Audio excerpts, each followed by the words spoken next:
Hey, everybody, I'm Mitch, and this is Behind the Hedges. And tonight we're talking about South Carolina football for the upcoming 2022 season. But before we do that, let's do this. I wake up every minute with the fever dreams. I push my mind to a limit where it needs to be. I work blind, got vision I don't need to see. I'm picking mind over matter, I believe in me. I need to find more hours in the day to breathe. Need to find more power in the way I be. Welcome back. It's been a long time.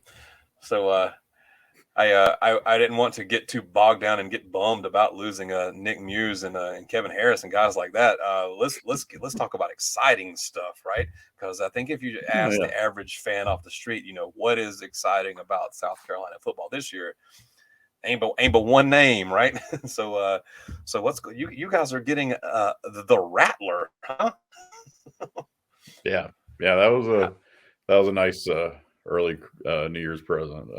Does he instantly become the highest rated quarterback you guys have ever had the first time he steps foot on the field? Is that how that works out? It's got to be, right?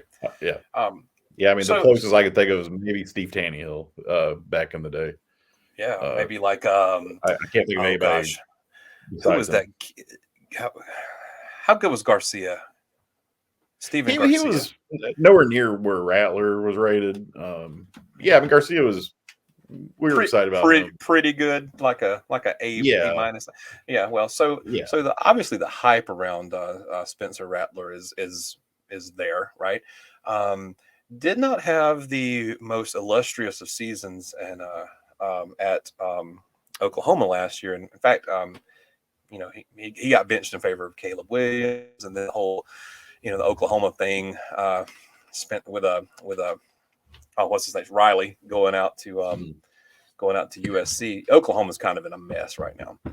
So Williams follows Riley out to USC, the other USC, and then at USC Junior, as they call it for some ungodly reason, is going to get the other Oklahoma quarterback. So right.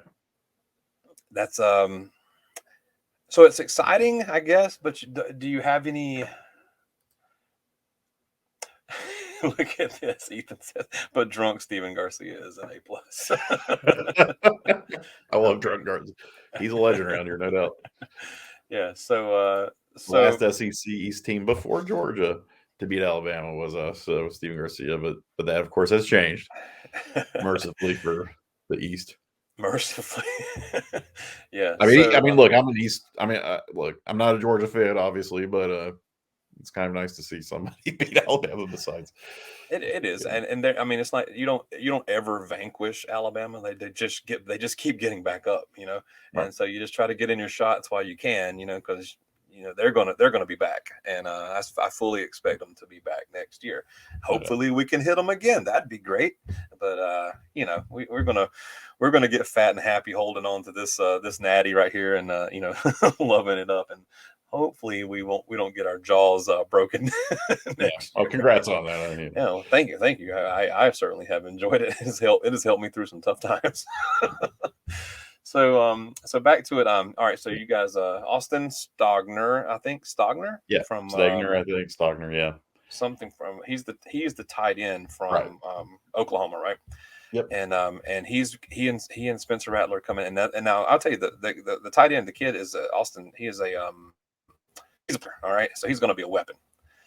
You guys are going to have Josh Van back again, who I thought was just I am a Josh Van fan. Okay, yeah. And I thought. The guy was like, me too.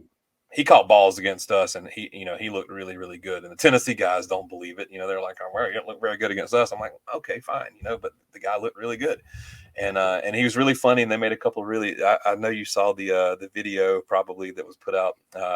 Things that Josh was it against Florida? Things that Josh Van could do before the defense got to him, and he was like, that was one of the greatest things I've ever seen. It's like reading a Charlotte Bronte book and solving a trig. He graduated. He graduated. I mean, he did everything in the end zone before the Florida players could get to him. Yeah, it was that was classic. I even showed that to people at work who don't even have an idea about what football is, and they thought that was pretty funny. Yeah, it was great. So who's going to be running the ball for you guys? Yeah, so we got Marshawn Lloyd as a pretty decent running back coming back, who I think is sort of this heir apparent to Kevin Harris. Okay. He's and I think he's going to be the star if we have one at running back. But we're pretty good on running back. I think we're getting a guy. What's his face from Wake Forest, a transfer who shoot, got in my notes here. Sorry. He came over in the portal. Christian Beal.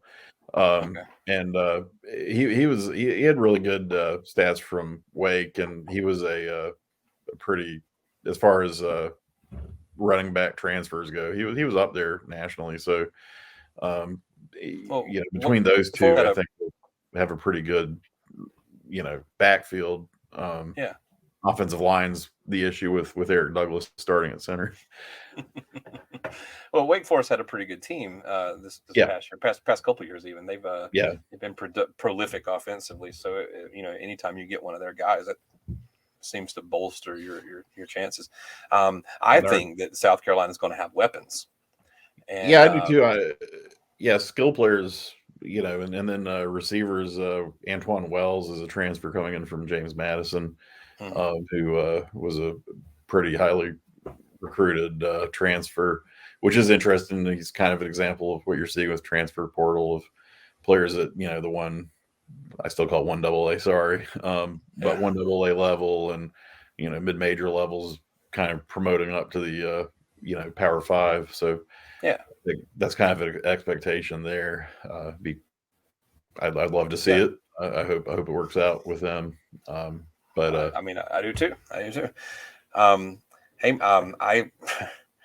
I am just, dude, I'm chomping at the bit. I feel like I'm rushing through this a little bit, but I'm chomping at the bit to get to these expectations, man. I am so eager, and I think that Ethan is still tuned in, so I'm hoping that I'm hoping he's sticking around. So we're going to get to it if that's all right with you. Yeah, sounds good. Let's do it.